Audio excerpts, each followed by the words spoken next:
So on Friday of last week, today is Monday, I actually had the chance to talk to a traditional healer from the tribe that my fiance belongs to. And we were kind of talking. It wasn't like an actual appointment. He was just kind of introducing himself because he is the officiant that will be doing our wedding. And obviously, I was there in my wheelchair because I'm still a full-time wheelchair user.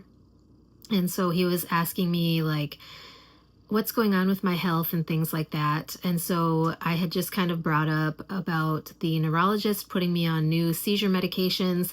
And he kind of gave me a little bit of an overview and made me think about things that I hadn't really considered could have caused my seizures in the past. Like, things that happened that could have caused my seizure disorder. And so it was really kind of crazy that he brought up what he did, because he brought up, like, he asked me if I had ever had a concussion before being diagnosed with epilepsy.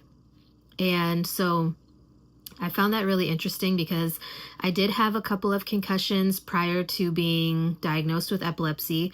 And apparently it's more common than I even realized for someone who has had a concussion or multiple concussions to be diagnosed with epilepsy afterwards.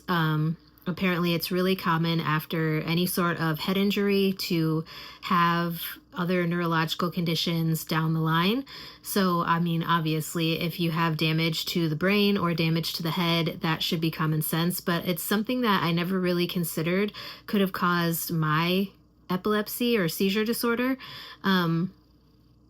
So it's just something to keep in mind, like if you're someone who plays sports, because I had a couple of them. I had a head injury from sports, and then I also had a head injury from fainting in my brother's dad's bathroom because I had cut myself, and at the time I was really, really sensitive to the sight of my own blood. Like, I couldn't do blood draws. I couldn't even handle shots at that time. Like, I was a big wussy for real.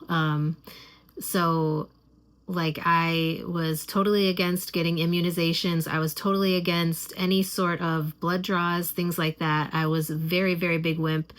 And I don't even remember how I cut myself, but I cut myself. I think I was shaving and cut myself, and I was bleeding. And I just remember the whole bathroom, like the bathroom where I was doing this, I just remember the whole room going dark, and I ended up passing out. And my adoptive dad, my brother's dad, had a friend who was a first responder, and so he called her to find out what we should do because I had woken up and was just kind of out of it. And so we went to the ER, and they said that it was just a concussion and to be careful. And so I had at least 2 concussions prior to having my very first seizure when I was in high school. And so it's just kind of interesting to think that something as simple as fainting at the sight of my own blood could have caused all of these problems with long-lasting seizures, and seizures that have changed my entire life, ever since I was a teenager. I think that happened when I was either in 6th grade or 7th grade, maybe 8th grade. I don't think I was that old though.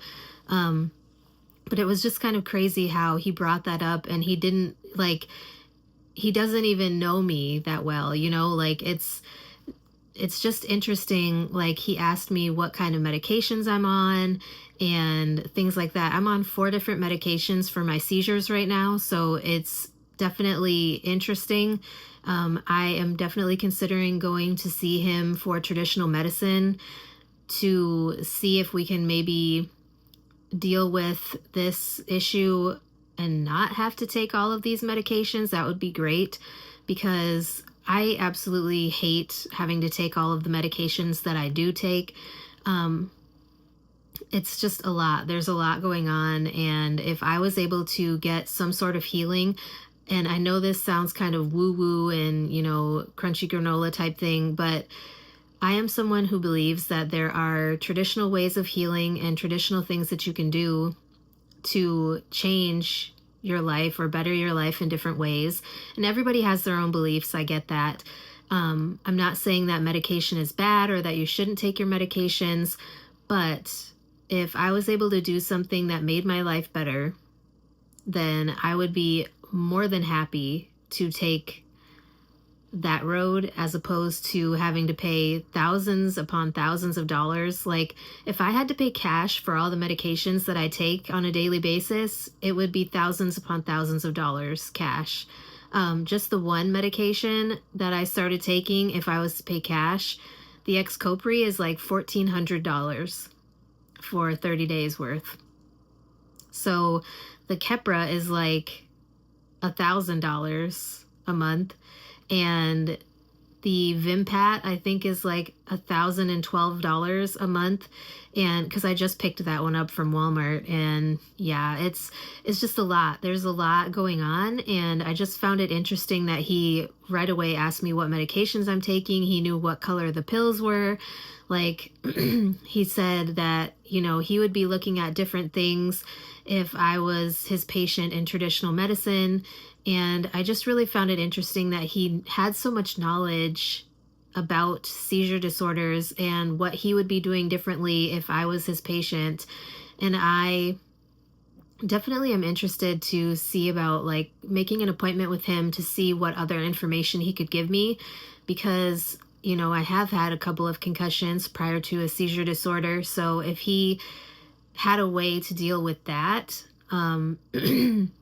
instead of all of these medications, because those aren't the only medications that I'm on. I take 1, 2, 3, 4, 5, 6, 7, 8 medications a day, and that's a lot. That's a lot of medications a day that I'm taking, and that doesn't even include the ones that I take at nighttime to keep my blood sugar in check.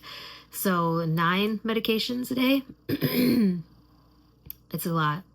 So, I mean, obviously I'm not going to just stop my medications, because that is what caused all of these problems with my weakness and paralysis on the right side in the first place. I'm not just going to go cold turkey or stop all of my medications just like that. I'm not stupid.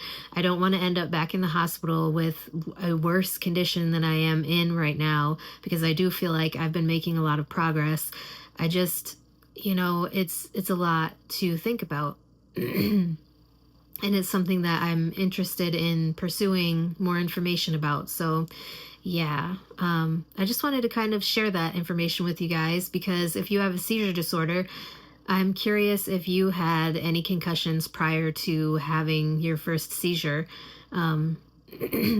It's interesting. So anyways, I just wanted to share that with you guys. If you have any questions or any topics you would like to hear me discuss on my channel in the future, let me know, and I would be glad to film something for you. And yeah, I will talk to you guys in my next video.